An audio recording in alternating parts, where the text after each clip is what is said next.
Hi, my name's Bill Fry. Today I'm going to be talking about how to change the filter in the Megahome Distiller. Now you can do this with the head on or off the machine. For ease today I've just done it without it.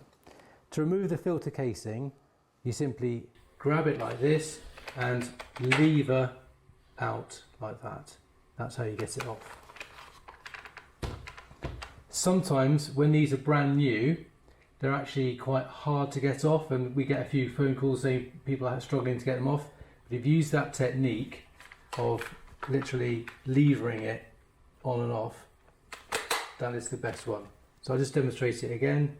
Hold and simply lever off like that. I don't know if you can see this. This is the actual filter inside.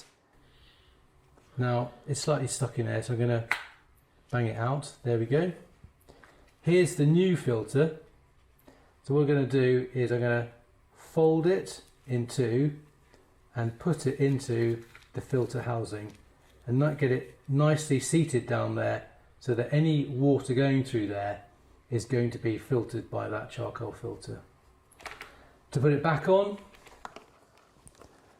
I simply locate the filter housing in the little slots and press it till it clicks. That is how to change the Megahome charcoal filter.